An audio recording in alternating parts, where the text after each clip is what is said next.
भारत और ऑस्ट्रेलिया के बीच test series का चौथा और अंतिम मुकाबला कई मायनों में खास बन चुका है। भारत और ऑस्ट्रेलिया के प्रधानमंत्री पहले दिन का खेल देखने स्टेडियम पहुंचे हैं और इस मुकाबले को खास बना दिया है। दोनों देशों के नेताओं ने इस मैच में खेल की शुरुआत से पहले अपने देश की टीम के कप्तानों को खास कैप देकर सम्मानित किया। इसके बाद साथ में मैदान पर एक चक्कर भी लगाया और इसके बाद राष्ट्रगान के समय अपने खिलाड़ियों के साथ खड़े रहे।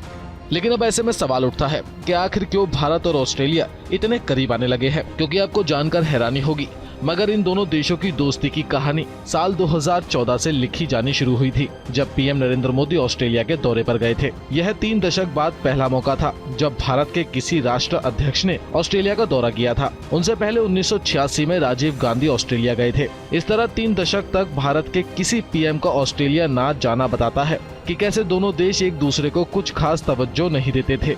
हालांकि पीएम मोदी के ऑस्ट्रेलिया दौरे से पहले 2012 में ऑस्ट्रेलिया की तत्कालीन पीएम जूलिया गिलार्ड भारत दौरे पर आई थी, लेकिन संबंधों को असल मायने में अब रफ्तार मिली है। आपको बता दें कि ऑस्ट्रेलिया के प्रधानमंत्री एंथनी अल्बनीज 4 दिनों के भारत दौरे पर आए हैं। होली के मौके पर पहुंचे एंथनी ने गुजरात में जमकर होली खेली और आज एंथनी अहमदाबाद टेस्ट मैच में पीएम नरेंद्र मोदी संग पहुंचे हैं। दोनों की इस दौरान काफी अच्छी बॉन्डिंग देखने को मिली। यही नहीं, ऑस्ट्रेलिया के पीएम एक कारोबारी प्रतिनिधि मंडल को भी साथ लेकर आए हैं, जो भारत में कई अहम बिजनेस डील्स करने वाले हैं। इसके अलावा इन दोनों देशों के करीब आने की सबसे बड़ी वजह है चीन।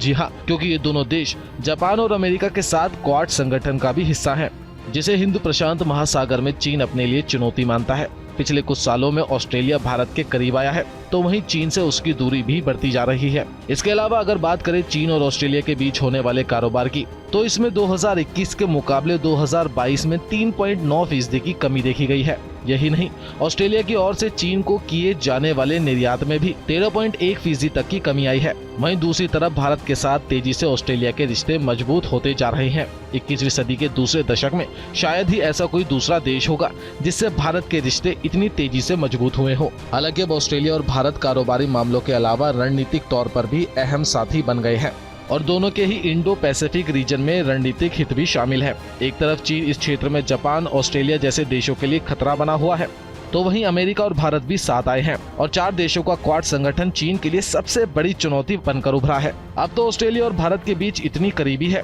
कि बीते साल 10 केंद्रीय मंत्रियों ने ऑस्ट्रेलिया का दौरा किया था। भारत और ऑस्ट्रेलिया के बीच बीते साल ही economic corporation and trade agreement पर भी साइन हो चुके हैं। इसके तहत ऑस्ट्रेलिया बड़े पैमाने पर भारत को लिथियम और कोबाल्ट की आपूर्ति करने वाला है। ऑस्ट्रेलिया में इनका बड़ा भंडार पाया गया है। इन दोनों की सप्लाई से भारत को सोलर एनर्जी समेत कई क्लीन टेक्नोलॉजी को डेवलप करने में मदद मिलेगी। इसके अलावा इलेक्ट्रॉनिक व्हीकल्स के मामले में भी भारत को मदद मिलेगी।